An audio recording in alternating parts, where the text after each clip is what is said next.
Dungu itu bukan orangnya, tetapi cara berpikirnya tuh. Kalau nalarnya macet, artinya ada yang tidak runtun di dalam reasoning. Artinya dungu. Jangan-jangan Rocky Gerung kurang aktif. Nah ini kecenderungan orang yang terlalu ke barat-baratan. Coba saya tanya. Saya nggak yakin sebagai filsuf dia tahu filsafat-filsafat Sutro Kartono, filsafat-filsafat Ronggo Warsito, filsafat-filsafat Ki Ageng Surya Mantara. Toleransi itu sekarang definisinya dibikin sempit oleh pemerintah.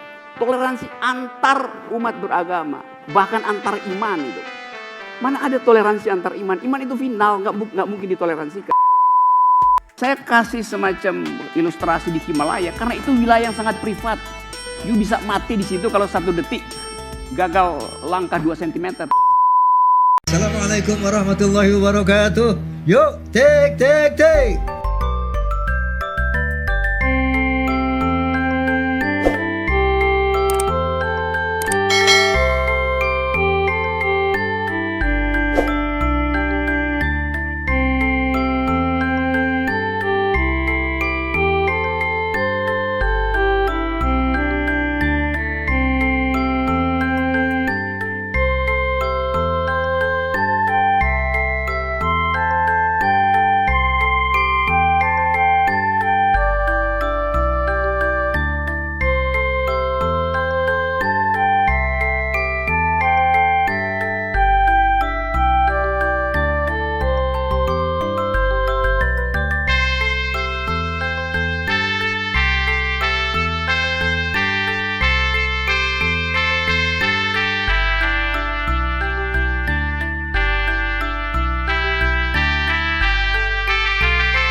Yang ramai diperbincangkan di media sosial, sehat Mas Rocky? Sangat sehat. Silakan duduk. Oke. Mas Rocky ini dikenal sebagai pemikir filsafat begitu dan juga aktif sekali di media sosial. Tapi kadang-kadang ini menuai kontroversi begitu. Terutama ketika menyatakan sesuatu di salah satu program televisi. Seperti apa? Coba kita lihat tayangannya. Siapa yang berani jawab? Kalau saya pakai definisi bahwa fiksi itu mengaktifkan imajinasi, kitab suci itu adalah fiksi. Karena belum selesai, belum tiba itu. Baba Tanah Jawa itu fiksi. Anda sebut apa aja tuh. Jadi ada fungsi dari fiksi untuk mengaktifkan imajinasi, menuntun kita untuk berpikir lebih imajinatif. Sekarang dia dibunuh kata itu tuh, dibunuh oleh politisi. Kita bicara soal tadi tayangannya, banyak yang sebenarnya di antara panelis sendiri ini sebenarnya juga pro dan kontra begitu. Apakah setuju dengan pemikiran Mas Rocky atau tidak setuju? Yang nggak setuju Mas Ciko. Kenapa nggak setuju Mas Ciko? Itu bisa ketahuan nggak setuju dari mana ya? Kalau setuju nggak setuju jangan lupa mic-nya Jangan lupa yang penting. mic. Silakan. Itu bisa ketahuan nggak setuju dari mana? Dari wajahnya barangkali ya. Awalnya udah bismillahirrahmanirrahim. Assalamualaikum warahmatullahi wabarakatuh. Waalaikumsalam. Kena loh. Jangan mas. Halo mas, apa kabar? Jadi sebenarnya gini, dari tadi kita masih di briefing juga setuju soal apa, nggak setuju soal apa ini. Nah, setuju soal definisi fiksi. Saya merasa di acara itu, Mas Rocky ini punya definisi sendiri soal fiksi yang berbeda dengan saya. Yang saya mungkin terlalu baku ya, saya belajar di kamus Merriam-Webster, kamus-kamus yang publish oleh publikasi-publikasi umum gitu. Di mana artinya fiksi itu adalah sebuah kisah ya, di mana tokoh-tokoh dalam kisah fiksi disebut fiktif. Nah, ini yang saya tidak paham ketika tidak ada di cuplikan yang tadi. Tapi ada dikatakan bahwa fiksi itu fiktif bukan. Nah, kalau nggak salah ya. Nah, itu fiktif adalah bagian dari fiksi. Tokohnya fiktif, tempatnya fiktif, kisahnya adalah kisah fiksi. Ya. Nah, masalah Bung Rocky mau bilang kitab suci fiksi atau bukan, itu bukan urusan saya. Ya, kalau kita bicara soal liberalisme, kita bicara soal pemikiran yang bebas dan lain-lain, anti dalam undang-undang penodaan agama, saya sangat anti. Tapi nggak Nah, sepaham tapi apa tuh? ini kalau saya tidak setuju dengan gini, saya pengen tahu dulu nih, ya kan? Nah, publik ingin tahu. Jadi sebenarnya apa definisinya? Apakah keseluruhannya fiksi? Karena definisi saya fiksi itu kisah yang difabricate, kisah yang fabricated semuanya. Nah, Gitu. bisa-bisa pembuat kisah itu seorang tokoh yang fiktif lagi. Ah, Tapi- oke. Jadi definisi Dan- fiksi menurut Nah, Mas dan Rocky. tokoh-tokoh di dalam sebuah fiksi itu fiktif. Oke, oke. Itu definisi saya. Oke. Yang awam mungkin, bukan seorang filsuf loh. Nah, Oke, Mas Rocky sebelum dijawab, kalau Tapi dari KBBI sekolah lah sendiri, minimal. kalau kita share di sini, menurut KBBI arti dari fiksi satu cerita rekaan, roman, novel dan sebagainya, atau rekaan hayalan tidak berdasarkan kenyataan dan pernyataan yang hanya berdasarkan hayalan atau pikiran. Sedangkan kalau fiktif bersifat fiksi ya hanya terdapat dalam hayalan. Nah, menurut definisi dari Mas Rocky sendiri itu apa? Misalnya definisi people. Terjemahan KBBI apa? Rakyat. Itu tidak cukup. Karena pengertian rakyat di dalam kultur Indonesia beda dengan pengertian people dalam kultur orang Perancis. Beda dengan pengertian people orang Amerika. Kata liberal misalnya. Kalau Anda ada di Amerika, I am a liberal, artinya Anda kiri, pro Partai Demokrat. Kalau Anda ada di Eropa, I am a liberal, artinya Anda pro Partai Konservatif, kanan itu. Jadi ada ketidakcukupan kosakata di Indonesia karena culture-nya lain. Karena itu, tadi Anda lihat, question and answer antara Q dan A ada N itu. Jadi ada jedah itu, karena itu saya kasih jeda tadi. Siapa yang mau jawab? Karena nggak ada yang mau jawab, psikologi saya mengatakan Anda takut menjawab. Kenapa? Karena isu itu sensitif. Maka saya ambil inisiatif, saya jawabkan sendiri ya. Saya tiba pada uraian tadi. Di dalam pikiran saya, kalau saya sebut itu fiktif, itu buruk. Karena dia bukan sekedar kata sifat dari fiksi, tetapi dia masuk di dalam parole orang Indonesia bahwa fiktif itu negatif itu. Fiksi sebaliknya juga didekatkan dengan fiktif. Ini bukan soal translasi, tapi kalau kita bilang itu fiksi itu artinya juga sama dengan fiktif. Padahal saya mau selamatkan istilah itu sebab kalau kita tidak bisa pakai istilah fiksi, maka seluruh perangkat imajinasi kita berhenti itu. Kita akan sekedar ini fakta. Yang fiksi mana? Fiksi itu mengakibatkan orang berpikir. Saya terangkan, boleh lebih panjang? Oke. Kalau saya misalnya ingin melihat surga, saya bayangkan itu sebagai kebun bunga itu atau taman di Metro TV itu. Karena saya akrab dengan itu. Tapi anak 300 tahun ke depan, surga itu bukan lagi taman bunga. Karena dia nggak punya bayangan tentang itu, maka dia bayangkan sendiri surga itu. Apa misalnya itu kembang api karena korslet listrik segala macam itu. Demikian juga neraka. Pengertian kita tentang api neraka itu adalah api yang real. Buat orang zaman 300 tahun ke depan, dia bilang neraka itu adalah komputasi. Neraka itu adalah model matematik gitu. Jadi bertumbuh kan. Jadi ketidakcukupan itu menyebabkan orang ya jadi dungu sebetulnya.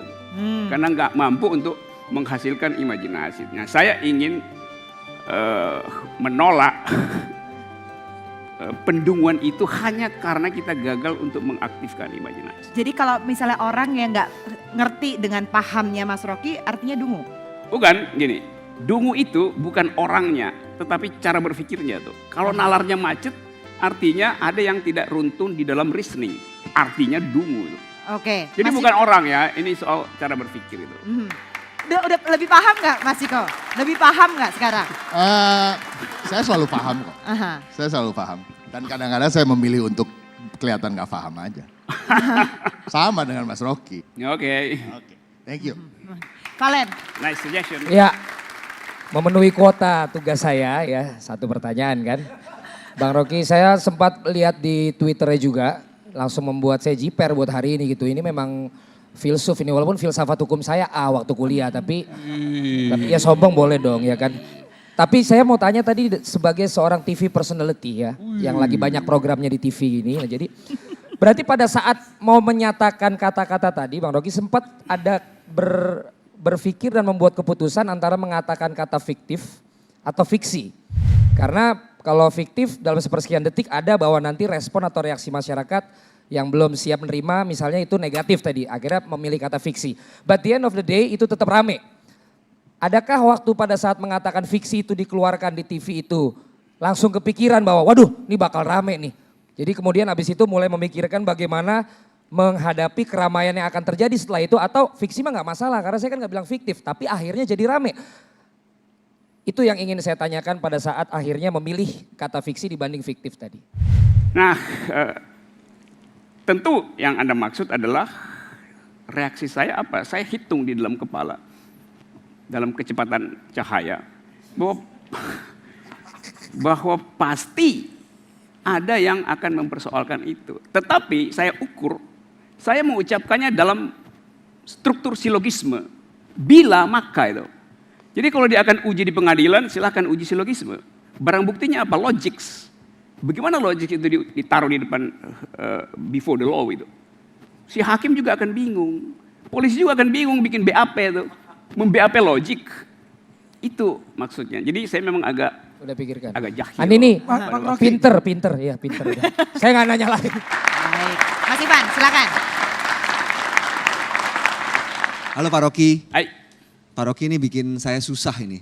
Jadi hampir semua orang di Twitter itu nanya sama saya, kenapa arti fiksi yang kata benda, Oke. kemudian saat diubah menjadi kata sifat, itu bisa bertolak belakang.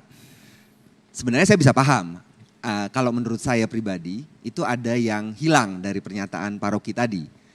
Kalau arti fiksi sendiri kan memang ada dua.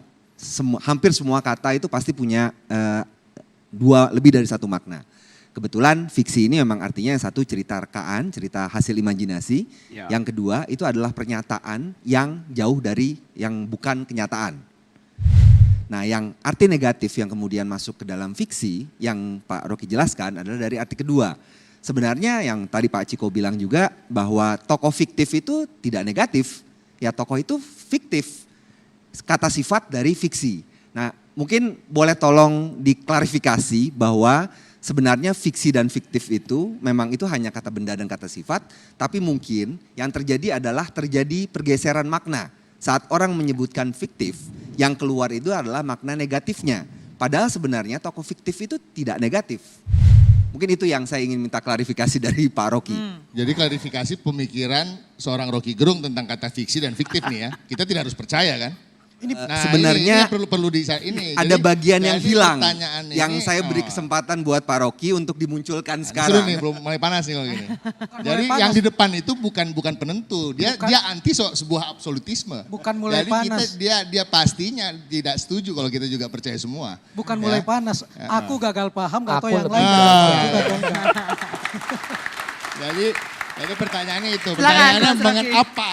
apa yang definisi seorang Rocky Gerung mengenai fiksi dan fiktif itu kita nggak harus sama.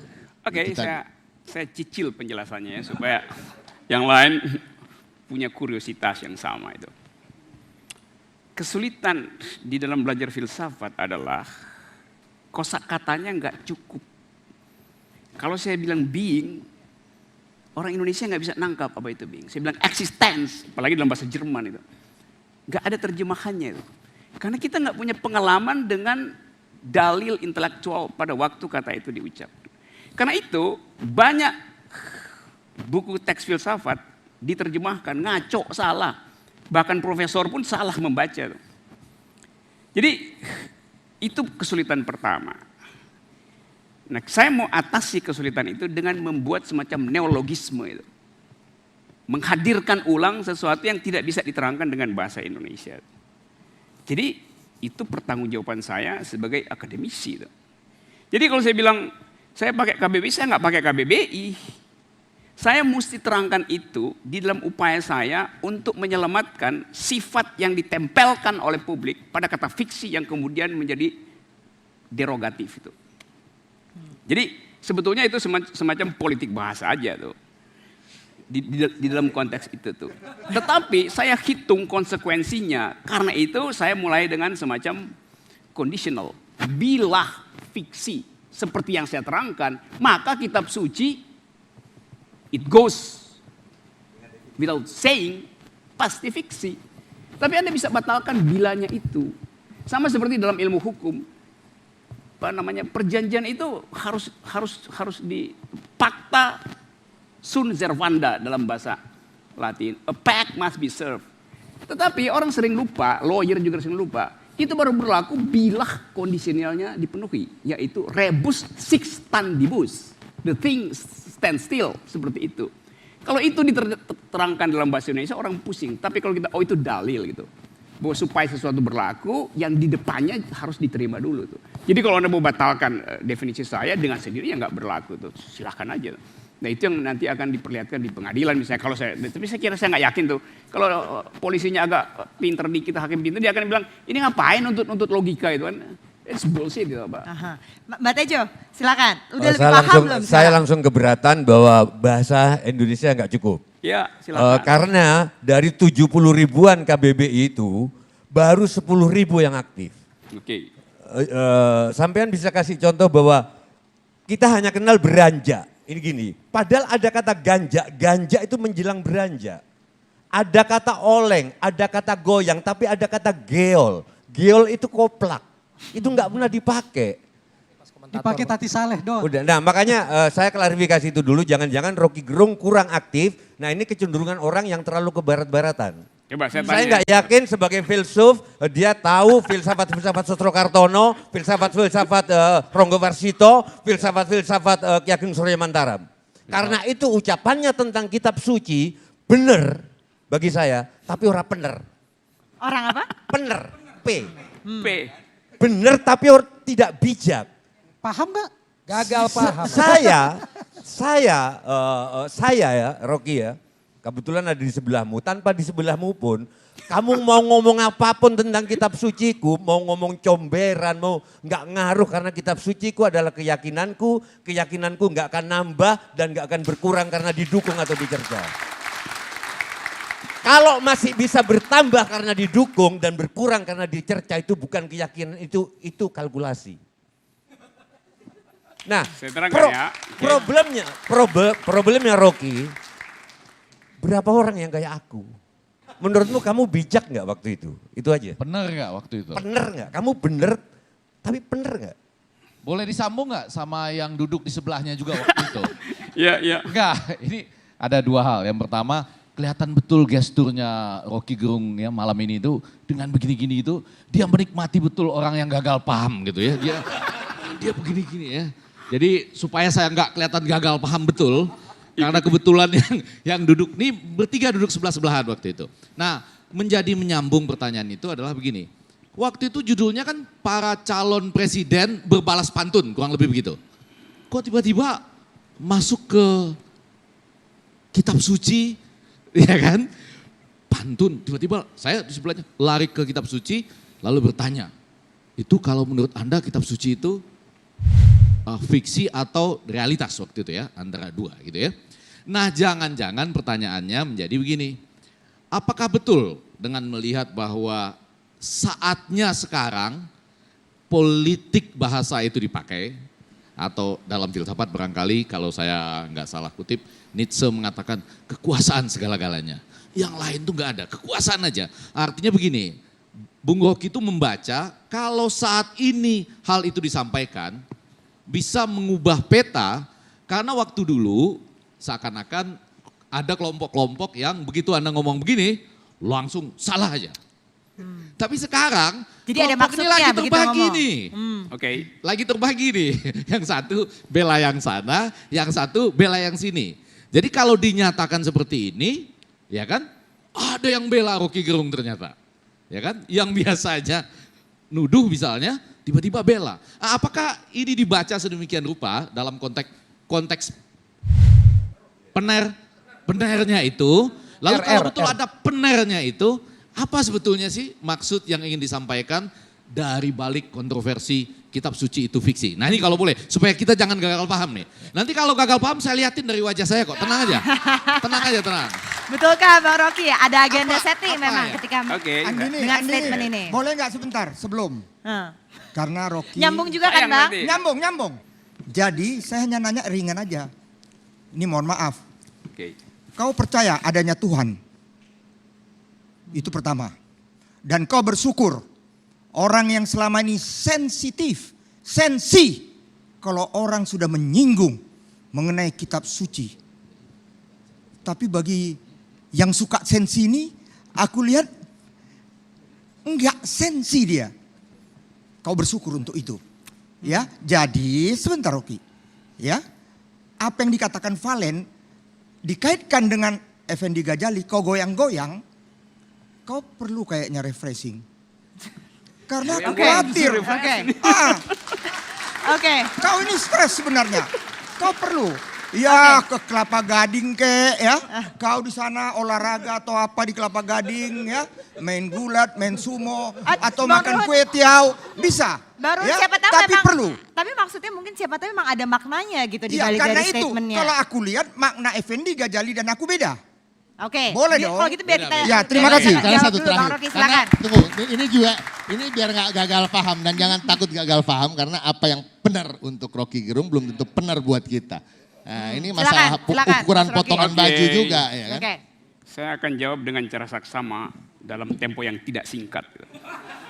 Karena panjang. Saudara Ruhut, Anda tanya ke saya itu pertanyaan privat atau pertanyaan sebagai seorang politisi? Pertanyaan itu soal adanya Tuhan. Singkat aja. Jujur saja. Apapun yang kita lakukan itu semua privat.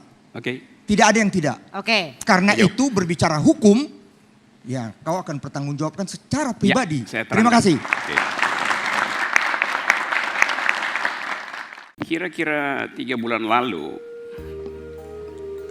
saya ajukan pertanyaan itu pada sepasang kekasih berbangsa Jerman di ketinggian 6.000 meter di Nepal, di Himalaya. Saya naik gunung Himalaya, jalan 21 hari.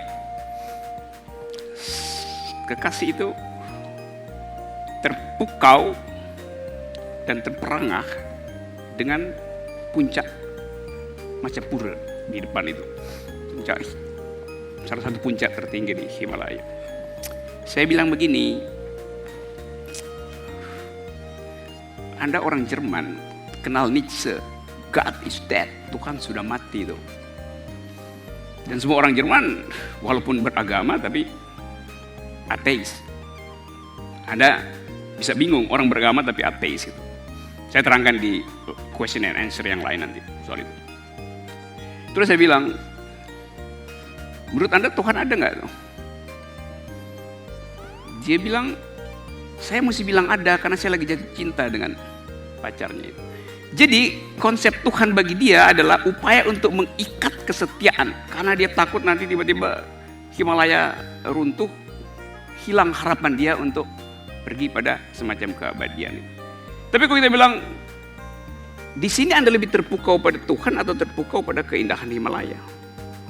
Dia nggak mau diskusi itu. Nah poin saya adalah, Anda bisa bertanya hal semacam itu di tempat yang paling privat. Gitu.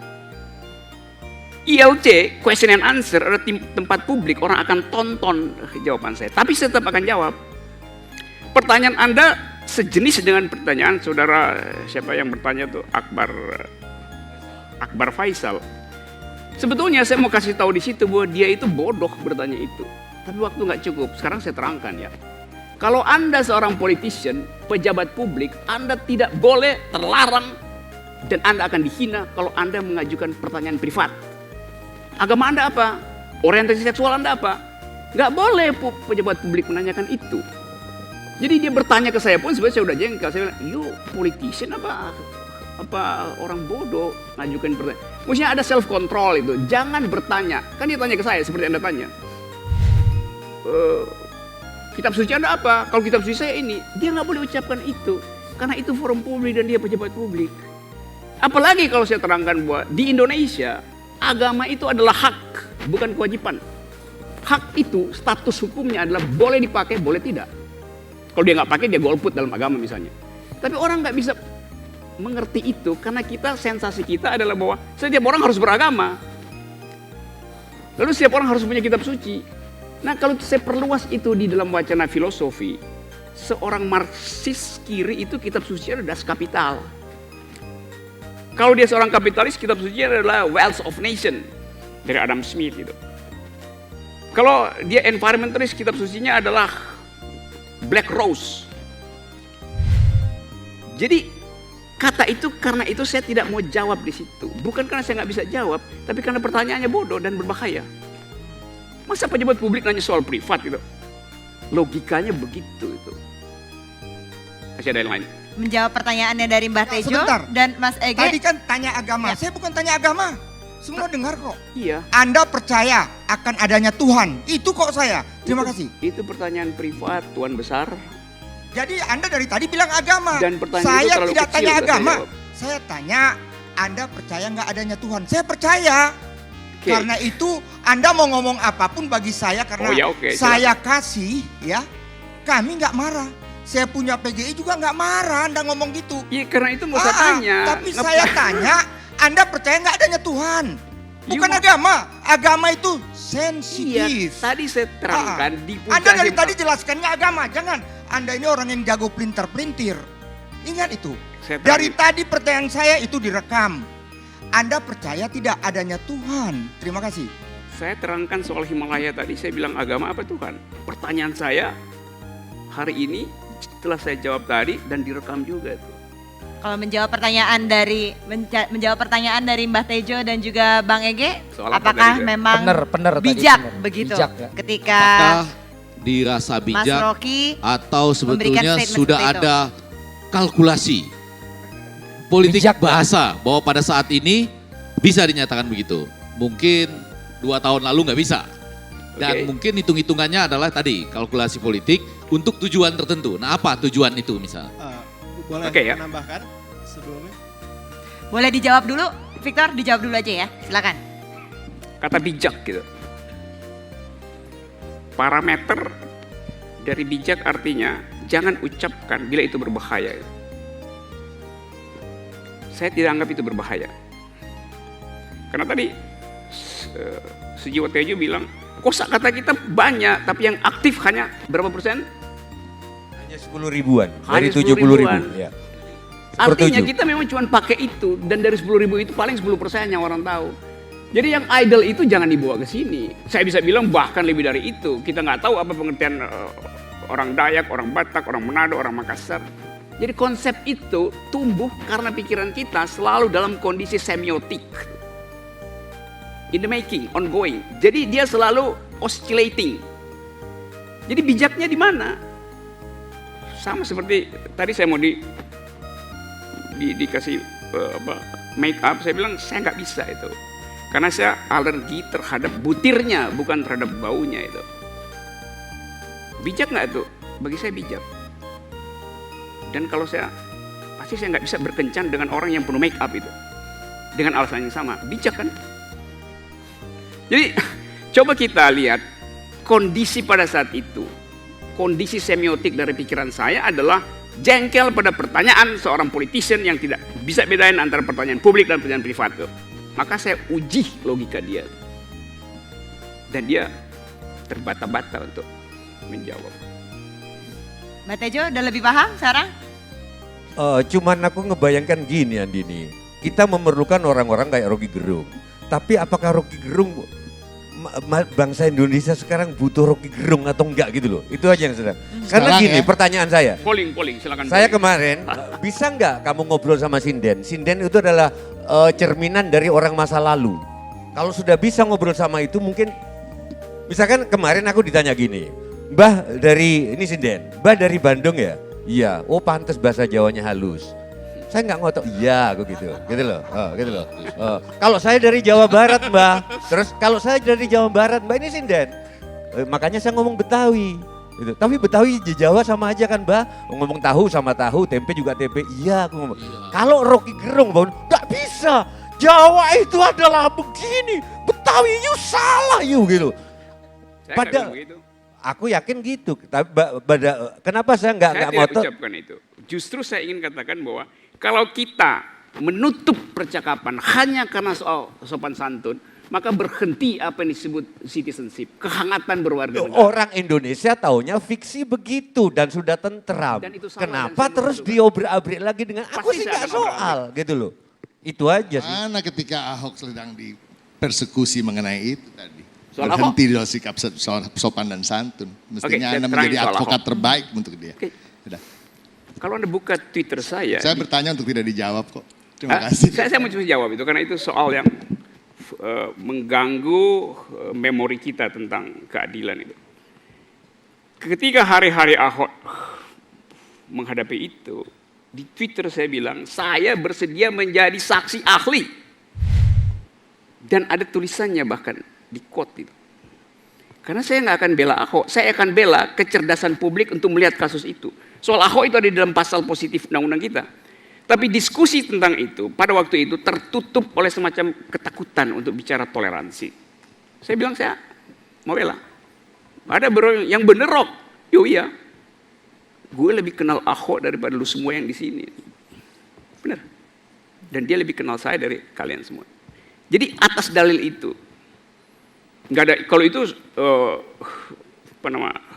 saya nggak ragu, saya tidak akan mengubah sikap-sikap publik saya dalam soal pluralisme, dalam soal toleransi, dan itu nggak akan berubah. You lihat di mana aja itu nggak akan berubah itu. Oke, coba kalau kita lihat berbicara soal sikap publik dari Mas Rocky, kita lihat tweet-tweetnya. Apakah ini betul sikap politiknya seperti ini? Ini kita lihat dari beberapa tweet yang kita berhasil kumpulkan. Yang pertama ini soal mulanya marahin kaos, kini marahin hashtag, makin absurd. Ini maksudnya ke Presiden Jokowi betul atau tidak Mas Rocky? Saya nggak tahu siapa yang merasa marahnya. Tapi maksudnya ke siapa? Ya saya tulis, kan banyak yang marahin kaos kan? Presiden Jokowi termasuk marahin kaos ya. Berarti dia terlibat di situ dalam tweet ini. Siapa aja yang marahin kaos? Tidak tertuju langsung. Tidak tertuju pada presiden. Kepada Presiden Jokowi. Kemudian yang kedua, silakan kita lihat di sini terkait dengan analisa data gerak tangan dan gerak otak tidak sinkron. Psikogram ada masalah dengan elektabilitas beliau. Saya mau sebut mangkrak, tapi itu terkesan tak ilmiah. Diagnosis beliau kecewa dengan kedunguan bujur-bujur beliau. Di sini karena menjawab pertanyaan begitu ya, atau soal ngomong omelin kaos menjadi baper karena Mas Rocky tweetnya buat Jokowers tidak kuat menahan sakit bahasamu. Ini maksudnya apa nih Mas? Ini dengan analisa Mas Rocky sendiri, apakah mengkritisi dari Jokowi juga? Ya, saya kritik bahasa tubuh presiden dengan metode disonansi kognitif itu. Dan itu ya saya benar-benar saya lakukan itu. Karena saya lihat videonya lalu saya kan saya nggak bisa tahan analisis kan, saya bilang begitu analisis, psikogramnya ada masalah dengan elektabilitas beliau, saya hubungkan itu tuh, kecemasan itu, orang nggak begitu, ya silakan bantah, itu dalilnya aja gitu. Kita lihat di tweet yang ketiga, pemerintah yang gagal memahami kebudayaan adalah pemerintah yang buruk begitu. Sebenarnya kalau ditanya, bener ada juga yang pernah nanya di situ Mas Rocky ini di tweet, kenapa mengkritisi Jokowi, apakah betul karena kedekatan Mas Rocky dengan SBY pada saat itu. Menjawab hal itu apakah betul? Saya nggak dekat dengan SBY, SBY aja merasa dekat sama saya. SBY merasa ya karena dekat. dia sering ajak saya diskusi buku gitu kan. Dan saya senang tapi memang sempat membantuin Mas Pak Agus SBY. juga kan ketika Pilgub? Oh jelas saya bantu, saya jadi devil's advocate dia buat uji dalilnya. Dan itu biasa, iya itu saya tulis benar. Apa yang mau ditanya dari soal itu? Mas Ege? Tadi ini belum selesai, masih gagal paham atau sudah? Makin gagal paham sih. Kasih dulu ya. Habis itu kedekatan nanti baru saya kedekatan. Bung Rocky, jadi saya melihatnya seperti ini. Saya melihat bahwa reaksi masyarakat yang biasanya reaktif terhadap hal-hal yang ini berbau keyakinan, sekarang agak kurang karena mungkin mereka melihat adalah secara politis, biarpun itu tidak bisa dipisahkan dalam kehidupan sehari-hari di Indonesia yang mungkin menurut pandangan saya pribadi belum siap untuk melihat misalnya apakah posisi Bang Rocky sebagai seorang politisi atau seorang akademisi itu yang masih sulit dilihat publik yang saya lihat dari sosial media. Tetapi pada saat Bung Rocky dekat dengan suatu kubu tertentu yang saya tidak usah sebut itu kubu SBY maksudnya, sebut aja. Kalau nggak disebut saya nggak bisa jawab. Apa? Kubu mana? Kubu yang tadi dibilang oleh mana? Sebut aja. Bung Ciko reaktif terhadap hal-hal yang berbau. Kubu mana? You bikin fix sesuatu jadi fiktif lagi. Iya. Oke, saya coba rubah pertanyaannya. Beliau menjadi penasihatnya. Merubah pertanyaan pun adalah penasihatnya taktik Agus buruk dalam buat demokrasi berbagai itu. debat bersama Rahlan dan lain-lain kawan-kawan kita juga kan. Ya gitu. Kubu SBY ya. Apakah Bang Rocky sebagai akademisi atau orang yang setahu saya akademisi ada orang yang senang mencerdaskan orang lain. Apakah dengan Bang Rocky sekarang sudah ada di situ dan lebih bisa diterima sehingga Bang Rocky mulai men-challenge pola pikir yang tadinya bersifat dari masyarakat yang tadinya bersifat mudah sensitif, sekarang dengan apa istilah bahasa beratnya diksi-diksi yang lebih berat dan agak berputar dan merangsang orang untuk lebih berpikir secara logis. Itu, walaupun nggak sebut tapi pertanyaan itu lebih produktif. Walaupun pertanyaan bagus yang dirumuskan dengan kacau. Tapi saya akan jawab. Terima kasih. Ya. Kalau disebut kubu SBY, saya dengan Pak SBY bertemu memang rutin. Tapi kita nggak bicara agama, kita bicara globalisasi, strategi pertahanan. Dan dia enak diskusinya, bantah-bantahan. Saya nggak bisa diskusi dengan Pak Jokowi dengan tipe yang itu. Mungkin soal lain saya bisa diskusi. Soal bentuk skru, tapi belum pernah ya? 17 sama 13. Bung Rocky Gerung belum pernah ketemu Pak Jokowi dan diskusi seperti itu. Siapa tahu bisa.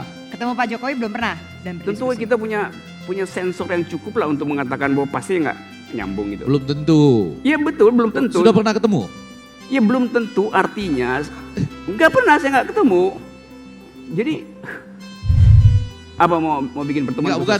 Siapa tahu bertemu, tapi bisa juga bantah-bantahan siapa tahu. Bisa juga nyambung gitu ternyata ngomong dengan. Iya bisa aja Jokowi. itu statusnya masih fiksi kan pertemuan dengan presiden. Oke, silakan diteruskan jawabannya dari pertanyaan Victor. Oke, nah kesulitan kita adalah kita gugup untuk mendefinisikan keadaan hari ini. Karena itu kita nggak bisa dapat kosakata. Itu kelompok yang ini, kelompok yang mana MCA, Muslim Cyber Army, FPI segala macam tuh. Kenapa kita gugup untuk katakan itu? Padahal status dia adalah warga negara yang mungkin lebih penting untuk dihadirkan dalam duel perdebatan daripada teman seiring itu. Jadi kita nggak termasuk saya tapi di situ. Oke, boleh. Contoh misalnya kalau kita sebut toleransi itu. Toleransi itu sekarang definisinya dibikin sempit oleh pemerintah. Toleransi antar umat beragama, bahkan antar iman itu. Mana ada toleransi antar iman? Iman itu final, nggak mungkin ditoleransikan. Yang bisa ditoleransikan adalah sesuatu yang masih bisa berubah, itu sikap sosial gitu. Social ethics dari agama toleran. Gender kita toleran, ras. Tapi toleransi tentang akidah ngapain juga? Itu akibatnya setiap ada problem konflik sosial. Yang diundang pertama adalah pemuka agama. Konyol pikiran itu. Kan mesti diundang psikolog, sosiolog. Karena itu problem sosial. Diselesaikan secara sosial, bukan diselesaikan seolah-olah kemudian sudah diselesaikan di tingkat elite agama, maka ini damai. Enggak begitu cara lihat.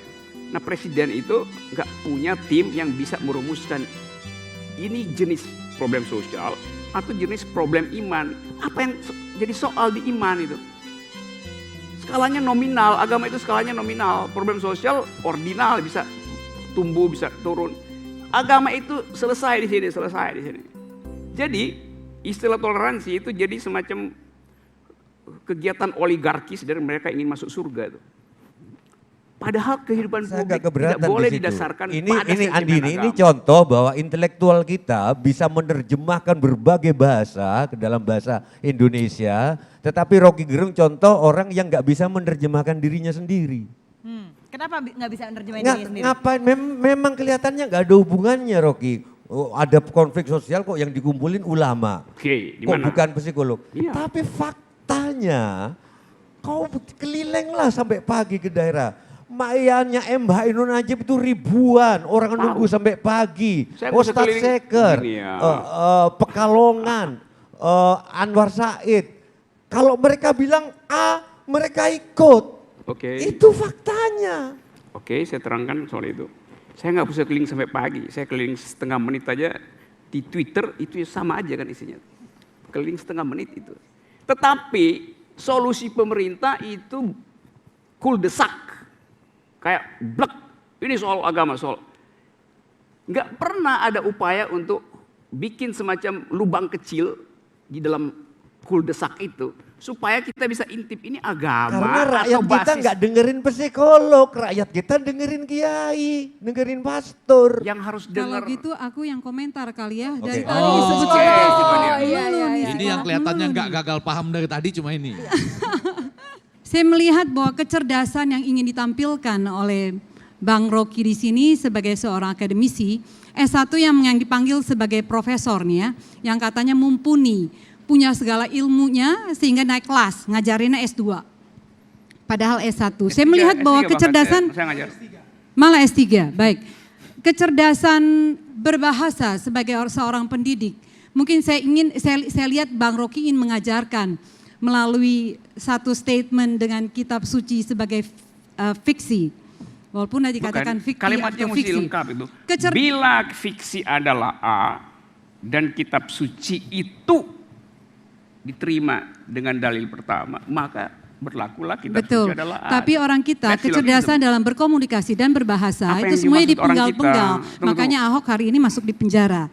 Penggalan ini yang membuat bangsa kita, kalau buat saya, minat membaca di Indonesia masih masuk di urutan kedua, terbawah Bang Rocky.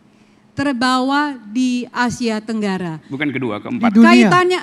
Kaitannya sekarang, apalagi di dunia. Kita nomor 60 dari 61. PISA kita nomor 403 dari 493. Kita tahu itu bahwa kecerdasan berbahasa kaitannya erat sekali dengan kecerdasan membaca pada saat kecil. Dari membaca saya yakin seorang yang dosen di filsafat ini baca bukunya banyak sekali.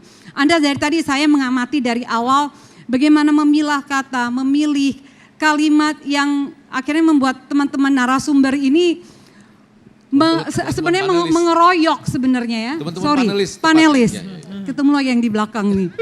Abang kita yang luar biasa. Mengeroyok dengan kalimat, dengan bahasa-bahasa yang Anda punya jawaban semuanya. Saya cuma melihat apakah betul-betul kecerdasan bahasa dan komunikasi yang ingin ditampilkan lewat layar kaca ini.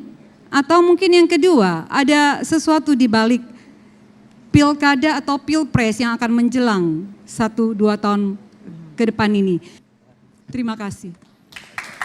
Seperti apa Bang? Betulkah ada maksud politiknya di sini? Ya.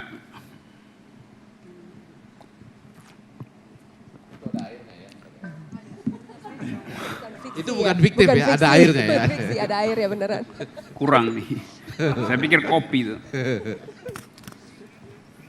Itu pertanyaan bisa dibolak-balik Mbak Novita itu. Ini kayak ini aja nih, Oppo bisa dibaca Oppo juga. Tergantung gini. Kita bikin prediksi di kepala tuh. Karena ada situasi politik, maka kasus saya Anda tempatkan di keranjang itu. Lalu muncul pertanyaan, apakah di belakangnya? Loh saya begini dan masih begini dan akan begini. Di ruang kelas sama, saya nggak pernah bikin bahasa tubuh yang aneh atau logik yang palsu. Saya mengajar begini aja, nggak ada bedanya tuh. Jadi apa yang membedakan? Kalau dikasih konteks politik, berarti saya mesti rubah ritme bicara saya, pilihan kosakata. Saya tahu itu menjengkelkan, tapi saya nggak bicara pada anak-anak, saya bicara pada orang yang IQ-nya cukup untuk mengerti beda antara fiksi dan fiktif. Kendati di dalam kamus dia dibedakan, Bang tapi Rocky, layar kaca itu menjadi konsumsi semua usia saat ini. Tidak ada tulisan bahwa berita yang saat ini kita tayangkan ada khusus untuk usia di atas 18 tahun. Kita ngobrol saat ini pun semua dikonsumsi, ditelan mentah-mentah oleh semua usia, Bang Rocky. Oke, asumsikan itu. Tapi saya melawan asumsi itu. Karena saya tidak cukup sabar untuk menunggu kecerdasan bangsa ini dinaikkan 1 poin. Karena itu saya mulai dengan menyelamatkan kata fiksi dari pembusukan politik. Orang takut sekarang bilang fiksi kok. Sejak Prabowo ngomong itu semua orang, wah kalau fiksi artinya pikiran Prabowo. Kalau fiksi artinya bentuk tubuh Prabowo. Kalau fiksi artinya elektabilitas Partai Gerindra. Kan asosiasi itu timbul. Jadi saya mau selamatkan kata fiksi itu sebagai kata yang positif. Memungkinkan kita bikin imajinasi. Menghasilkan kemungkinan. Kalau nggak ada kita fiksinya tidak mau perlu bikin percaya apa? bahwa seorang Rocky Gerung ingin menyelamatkan sebuah kata. Itu juga harus dipahami. Jadi, Nah, tapi kalau- ini yang harus terus saya ulang-ulangi. Ya, itu, bahwa dengan Gini. kata-kata yang indah, dengan cara penyampaian yang sangat baik, ya, Bang Rocky ini boleh saya katakan IQ-nya tinggi, cuma EQ-nya agak dungu. Oke. Cara EQ cara apa? membawakannya. EQ Ya, apa tuh? ya, Emotional questions. jadi Oh, Anda wis. tidak peka terhadap apa yang tadi. Bijak, mungkin kebijakan Anda itu ya menurut Anda bijak. Oke. Tidak berbahaya untuk Anda. Tapi berbahaya untuk orang lain Anda tidak peduli. Oke, kalau begitu Nah, gini. itu pandangan saya. Dan kita berhak untuk berpandangan seperti itu. Iya, berhak. Dengan apa yang dia sampaikan. Gitu. Oke. Jadi semua ini kita nggak apa-apa kok gagal paham. Gitu. Gini ya, Seperti Rocky Gerung gagal paham dengan kita, dengan Oke. orang Indonesia katanya. Oke, kita kasih Dari tadi kesempatan. orang Indonesia terus. Saya yakin banyak yang punya definisi fiksi dan fiction dan fiktif itu sama dengan kita dan mayoritas orang Indonesia walaupun mereka juga bertitel profesor atau S2 di sana. Jadi ini kan kisahnya. Aha. Ya, untuk menjawab satu pertanyaan soal Tuhan aja berkisah di Himalaya gitu ya. Maksud saya Tapi ya. kan tadi kan kalau argumentasinya jadi, Mas Rocky, jadi ya. ini cara. Iya, Ini cara untuk meliuk-liuk cari ke sana. Ada orang yang bisa lugas, ada yang ini psikolog tadi. Saya juga mencoba merekam gitu kan. Anda boleh juga gagal paham sama saya, itu hak. Ya Oke, kan? Tapi ini yang harus saya sampaikan bahwa keindahan berkata-kata itu tidak menjamin bahwa kebenaran dari kata-kata itu sendiri. Iya, walaupun argumentasinya tadi Mas Rocky pengen untuk mencerdaskan, lebih mencerdaskan sendiri dengan tadi Oke. kata-kata definisi dari fiksinya itu. Olga silakan. terangkan Aku ya. sekarang mau nanya, soalnya aku agak gagal paham ini. Terutama tadi pada saat mendengar apa yang disampaikan oleh Mbah Sujiwo Tejo mengatakan bahwa sebaiknya Mas Rocky itu jalan ke daerah-daerah. Nah kemudian Mas Rocky menjawab, oh tidak perlu itu melakukan perjalanan ke daerah-daerah, setengah menit di Twitter cukup. Nah masalahnya di Twitter itu setahu saya banyak akun-akun anonim, lebih banyak lagi akun-akun telur-telur Ya, gitu ya. Jadi Bukankah dunia Twitter itu sangat syarat dengan tokoh-tokoh fiktif gitu. Kemudian bagaimana menyamakan sebuah kunjungan yang real ke lapangan dengan berbicara 30 pada detik. masa yang lebih fiktif 30 begitu. detik di Twitter, 30 detik tuh satu iklan Ya. selesai 30 detik. Ya, silakan Mas Saya Rocky. terangkan sangat hati-hati. Dalam satu minggu ini saya ada di 3 provinsi berbeda, di 3 universitas berbeda itu. Bicara segala macam. Terakhir saya tadi malam masih di Sulawesi Tenggara itu. Itu kampung saya itu. Oke.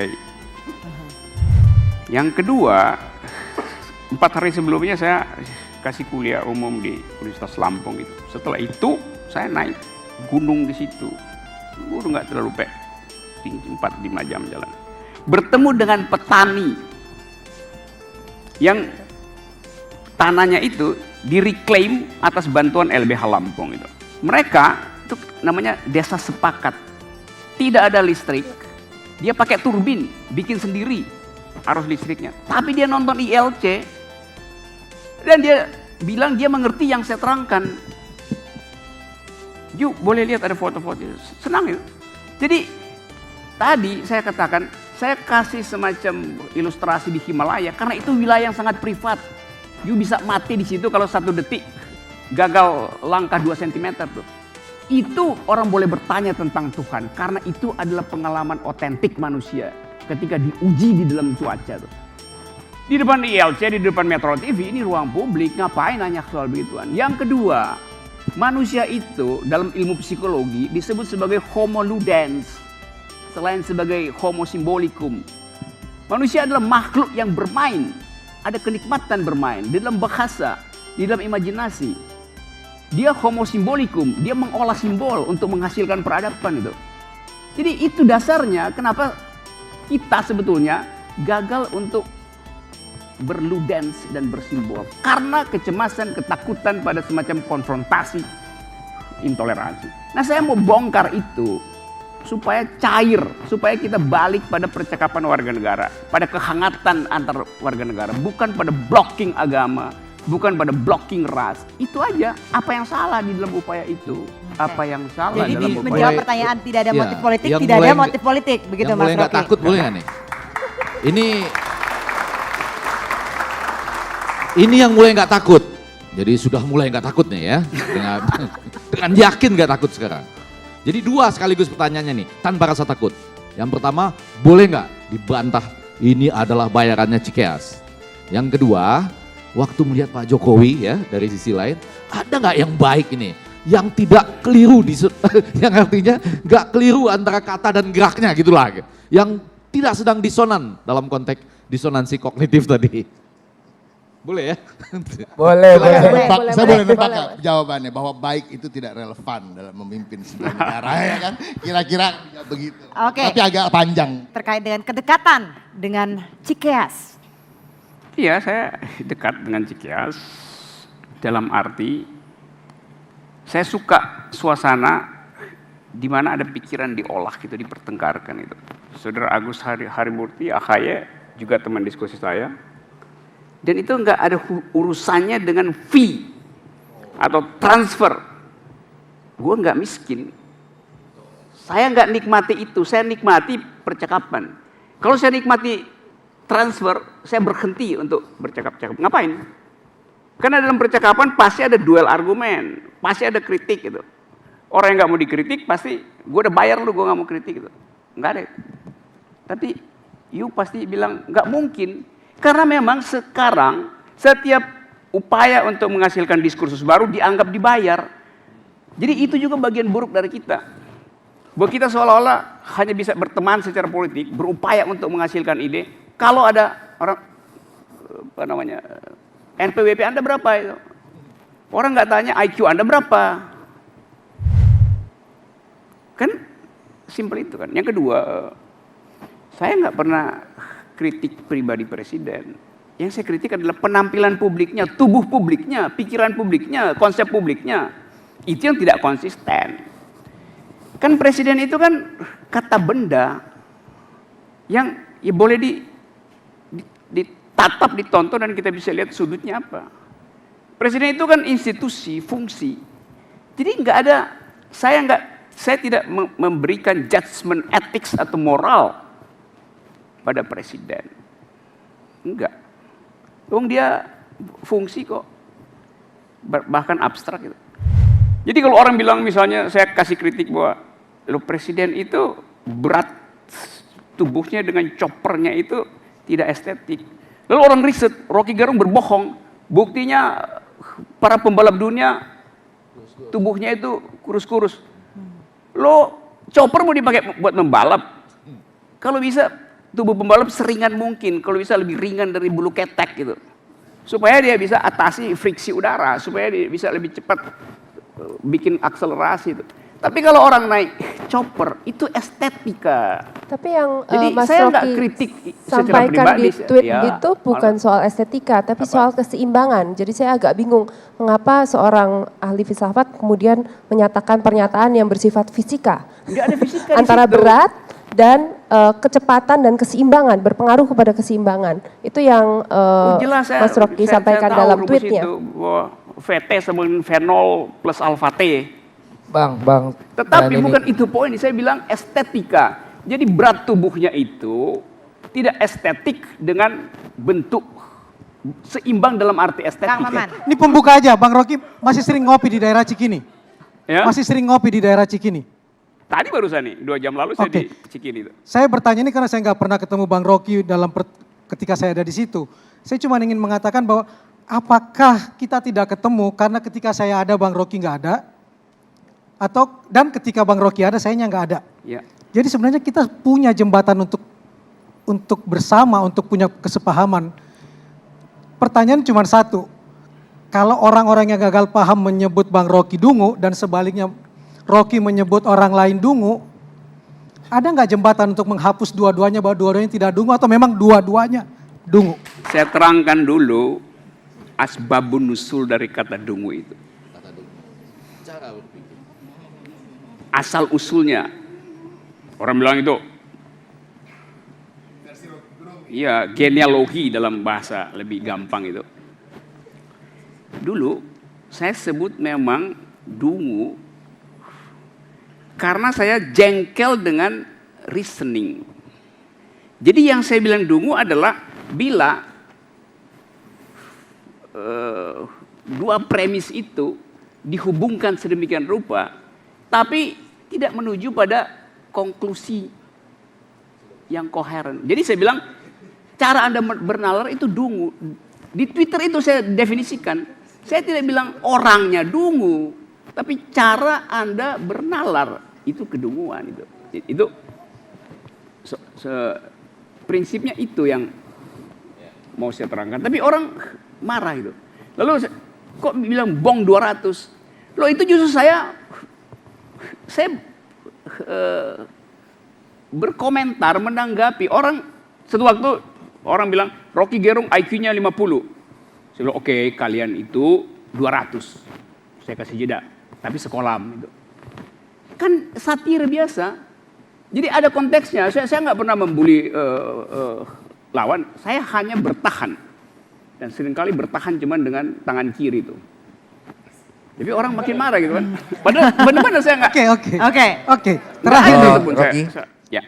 Soal dekat ke Cikias nggak soal fee, saya kok sangat percaya. Karena banyak cerita tentang teman-teman mahasiswa yang bahkan sering pinjem duit ke sampean. Iya. Sampean orang kaya. Percaya itu, ya. Saya percaya itu. Tetapi masalahnya jalan filsuf adalah jalan sunyi. Kalau di pedalangan itu suluk, orangnya salik, jalan sunyi. Sekarang youth sudah nggak sunyi karena di belakang sampean sekarang sudah kalau nggak salah ada Haji Lulung, ada Egy Sujana, ada yang lain-lain sudah barisan. Apakah enak? Sampean sudah nggak di jalan sunyi filsafat lagi loh sekarang. Sudah ada barikade di belakang. Sunyi itu bunyi yang sembunyi. Wih, itu PP-nya itu. Jadi semakin berisik, semakin sunyi saya. Itu kontrasnya. Cukup? Jadi gini Bang, di antara Pak SBY, Pak Prabowo dan Pak Jokowi kira-kira yang lebih pintar dari Abang ada nggak? Itu yang pertama. Yang kedua, kalau nggak ada, siapa yang menurut Abang paling nggak di sini tuh yang bisa di Indonesia ini yang lebih pintar dari Abang? Karena kalau sampai tidak ada, ini seperti saya ini jadi komentator, laganya lebih pintar dari pemain bolanya, saya bisa komentarin orang. Di antara ketiganya siapa yang menurut Anda paling pintar intelektualitas? Pertanyaannya, kok berubah? Nanti saya balikin lagi, tenang aja. Kalau itu gampang sekali, jawabnya gampang sekali itu. Tadi apa tadi? Ya, kecerdasan yang mana? IQ, EQ atau Q&A itu. Jadi yang mana you mau tanya kecerdasan? Kalau saya melihat dari tadi kan Abang selalu tekankannya IQ. Kalau EQ kan tadi nanya apa tuh EQ tadi kan gitu. Ya. Jadi IQ aja deh.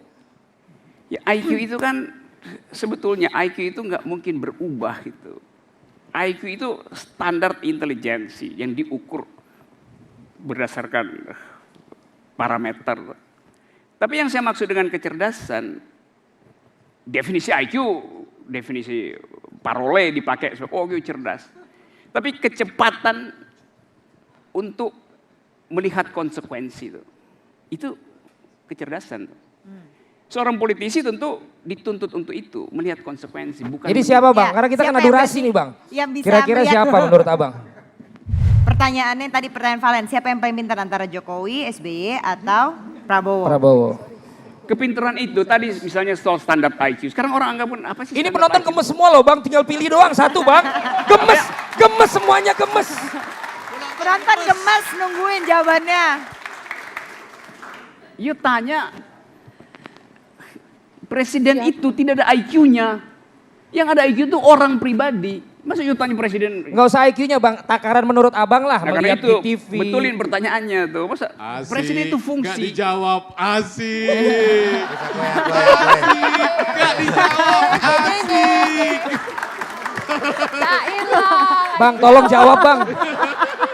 Penonton semua menunggu Bang, tolong dijawab Bang. Asik. Valen, emang enak. Andini aku dong.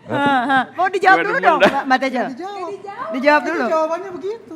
Loh bagaimana you Yang mana yang saya mau jawab? Mungkin yang jawab harus Gini psikolog ya. juga kali ya.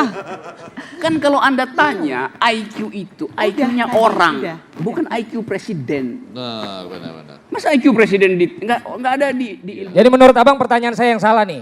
bukan salah. Bukan. Saya tersinggung nih. Jadi saya yang sekarang jadi salah nih. Bukan. Gini nih, Bukan pertanyaan dia ini itu sebetulnya bukan Anda yang salah, saya nggak mampu jawab itu.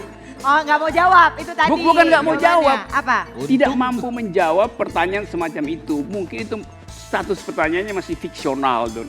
Satu waktu jadi fatwa. Saya bisa kasih pertanyaan yang tidak bisa dijawab. Gini. Saya